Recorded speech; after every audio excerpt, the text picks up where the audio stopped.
না, আমরা তো বলেছি যে নাগরিক কমিটির যে স্ট্যান্ড ছিল মোটামুটি আমাদের নাগরিক পার্টিরও মোটামুটি একই স্ট্যান্ড, যে আমরা এই মুহূর্তে স্থানীয় সরকার নির্বাচনের মাধ্যমে একটা practical field test, election field test আসলে করা সম্ভব।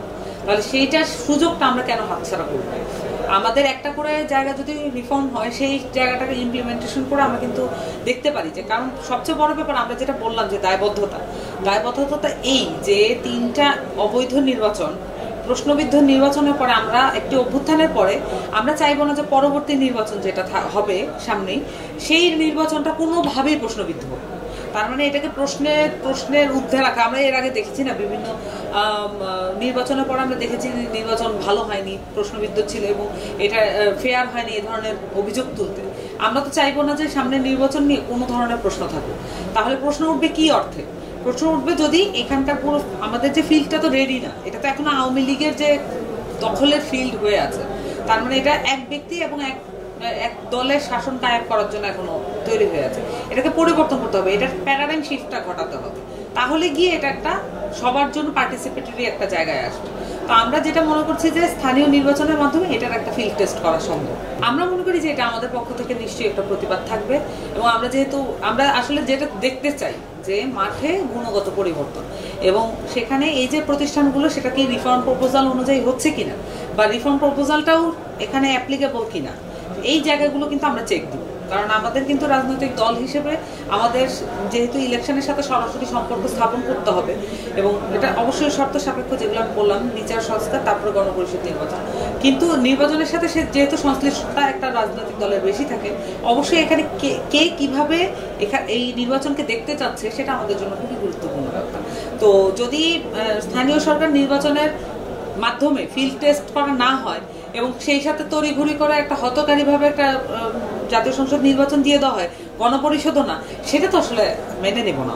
আমরাও মেনে নিব না। আমরা মনে করি যে এটা অভ্যুত্থানের আকাঙ্ক্ষার সাথে পুরোপুরি অসামঞ্জস্যপূর্ণ এবং এটা এক ধরনের প্রতারণা হবে।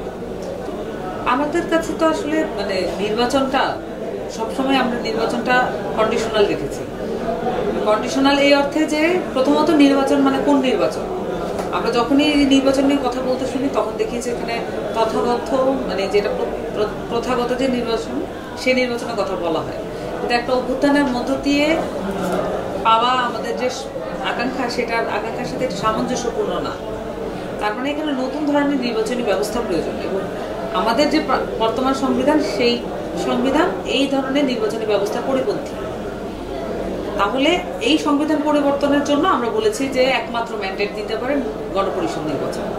তাহলে গণপরিষদ নির্বাচনের মধ্য দিয়ে যে কোনো দল গণপরিষদের যেই ক্যাবিনেট সেটা গঠন করতে পারে, এবং সেটার বিরুদ্ধে চালন করার কোনো আমরা অর্থ দেখি না, যদিও সেটা করা হচ্ছে। আবার সেখানে আমরা বলেছি যে এই নির্বাচনটা যথোপযুক্ত হওয়ার জন্য কিছু কন্ডিশন প্রয়োজন।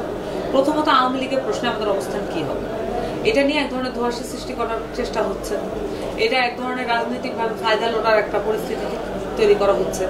আর এই পরিস্থিতি থেকে উত্তরণের জন্য একমাত্র সবচাইতে গুরুত্বপূর্ণ যে টুলসটা আছে সেটা হচ্ছে জাস্টিস।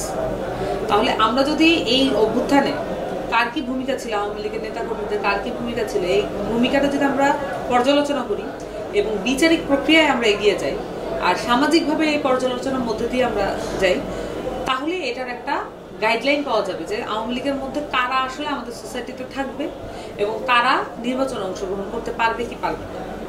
কারণ এখানে নানান মাত্রায় আওয়ামী লীগ আসলে করাপ্ট করেছে মানুষের, একদম স্টেটের পর্যায় থেকে ব্যক্তি মানুষকে পর্যন্ত করাপ্ট করার কাজটা আওয়ামী লীগ করেছে। কিন্তু ব্যক্তি মানুষকে করাপ্ট করার কাজটা কখনো কখনো এমনটা হয়েছে যে তার নিজের কিছুটা স্বার্থকেন্দ্রিক, তার পরিবারকে, তার ব্যবসা ভালো চলবে, এই ধরনের কিছু জায়গা থেকে তারা করে। কিন্তু হয়তো অভ্যুত্থানের সময় তার নানান ধরনের ভূমিকাও থাকতে পারে। তো এইটার একদম সুনির্দিষ্ট ভূমিকা পাওয়া সম্ভব যদি আমরা সঠিকভাবে মামলাগুলো হয়, বিচার কার্যক্রম যদি হয়, তাহলে হচ্ছে আওয়ামী লীগের ভূমিকাটা পরিষ্কার হবে, এবং সেই সাথে 16 বছরের যে জুলুম সেটার একটা প্রক্রিয়া শুরু করতে হবে। এই জুলুমের বিচার আমাদের পেতে হবে। সেই সাথে আছে সংস্কার। এখন সংস্কারের বিষয়টা আসে তখনই হচ্ছে যদি নিদেন পক্ষে সব সংস্কার করা সম্ভব না, নিদেন পক্ষে একেবারে নির্বাচনের কথা যারাই বলবেন, তাহলে নির্বাচনের সাথে সংশ্লিষ্ট যে এতগুলো প্রতিষ্ঠান আছে, এই প্রতিষ্ঠানগুলোকে কার্যকর করা, এটা তো অকার্যকর এই মুহূর্তে। এবং জনবিরোধী। তাহলে এই অকার্যকর জনবিরোধী ফাংশনারি নিয়ে কেন আমরা রাজনীতিতে ঢুকবো এবং কেন আমরা নির্বাচনের দিকে মুভ করবো? তাহলে এটা একটা প্রশ্নবিদ্ধ নির্বাচন হতে যাচ্ছে না? তাহলে এই যে প্রশ্নবিদ্ধ নির্বাচনটা আমরা যাতে আমাদের আবার যাতে ইতিহাসে না দেখতে হয়, তাহলে সেটা করার জন্য তো আমাদেরকে এই প্রতিষ্ঠানগুলোকে পরিবর্তন করতে হবে। তাহলে এই প্রতিষ্ঠানগুলো পরিবর্তনের জন্য সংস্কার প্রয়োজন। তা এই কারণে আমরা স্টেপগুলো এই জন্য এইভাবে বলছি যে বিচার, সংস্কার, দেন হচ্ছে গণপরিষদ নির্বাচন। এটা হচ্ছে আমাদের, যদি বলি যে জুলাইয়ের আকাঙ্ক্ষার একটা অংশ অবশ্যই ডেমোক্রেসির একটা উপায় অবশ্যই নির্বাচন। তাহলে এই নির্বাচনের পথে যাওয়ার জন্য আমাদের কি কি উপায় আছে, কিভাবে আমরা দেখবো এই সামনের নির্বাচনকে, সেটার উপায় আমরা বলছি যে বিচার, সংস্কার, দেন গণপরিষদ নির্বাচনের মাধ্যমেই যদি হয়, তাহলে হচ্ছে আমরা পুরোপুরি বাংলাদেশকে যে রিফরমেশনের যে কাজটা সেইটা আমরা চালু করতে